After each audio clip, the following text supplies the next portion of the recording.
እንደዚህ አይነ ስውር ሆኜ እናቴ ምናምን ስታለቅስ እናቴ እንደዚህ አትሁኝ አላህ ማመስገን እንጂ አለብሽ እያለቀሽ ምንም ነገር አታመጭም ዱአ አርጊ ምናምን እላታለሁ። ማረው አንቺ እንደዚህ ሆነሽ እኮ ምንም መቀመጥ አልችልም ምናምን ትለኛለች።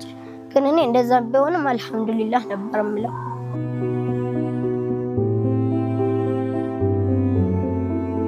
አላህን በቃ ዱአ ነው የማደርገው። ያፈኝ ስጠኝ አይነ ስውር ብሆንም ምንም አይመስለኝም። ለምን ያ የድሮ እንደዛ ስሰቃይ የነበረው ስቃይ ስለተወኝ ምንም አይመስለኝም ማለት ነው።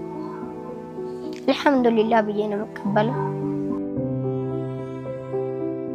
ያው አይን ብቻ እንደጎደለኝ ይሰማኛል። ግን አይን ቢጎድለኝም ሌሎች ልጆች ሳይ እንደሱና በቃ አልሐምዱሊላህ ነው የምለው። እነሱ ከተፈጥሮ ስለሆነ እነሱ ምንም አይመስላቸውም። ግን እኔም ደግሞ እንደነሱ መሆን አለብኝ ማለት ነው።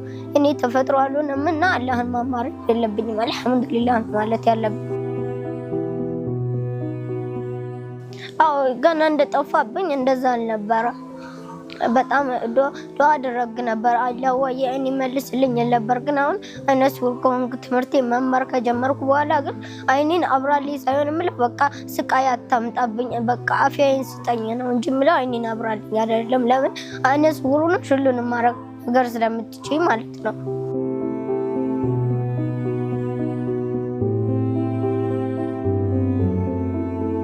እንደ ልጆቹ አላ በቃ አሁን እዛ ሰፈር ያለው እቤት ከሰዓት ምሳ በልቼ ከወጣኝ እዛ በቃ ማታ ነበር የምገባው ማለት ነው።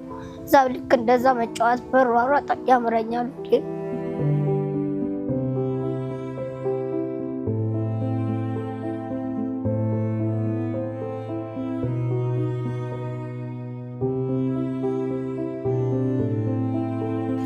እኔ ስለነሱ ሳስብ በቃ አንተ ለይቻቸው ስለሆነ እየኖርኩ ያለሁት በጣም ይናፍቀኛል።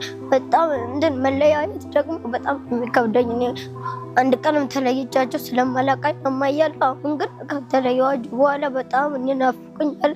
በስልክ እስከመገናኛቸው በጣም ቸኩላለሁ። አያቴ ትናፍቀኛለች። በቃ እዛ አገሬ ሂጅ ልክ እንደ ድሮ መሯሯጥ መጫወት ያምረኛል ሁሌ።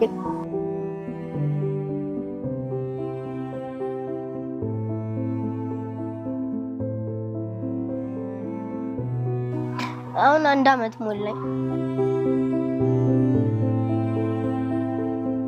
እኔ በአዲስ እንደምሰማው ከሆነ አባቴ ነው አንዳንድ ጊዜ አባቴ አይነ ስውር ከመሆን ግን አይናማ መሆን ይሻላል ስለው እንደውም እንኳን አይነ ስውር ሆንሽ አይነ ስውር እኮ አላህ አይኑን ከቀማው ጀነት ነው ማስገባው ብሏል እያለ ብዙ ጊዜ እንደዛ እያለ ነው የሚያበሽረኝ።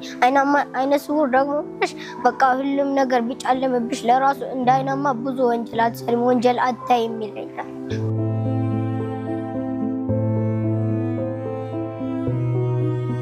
Oh.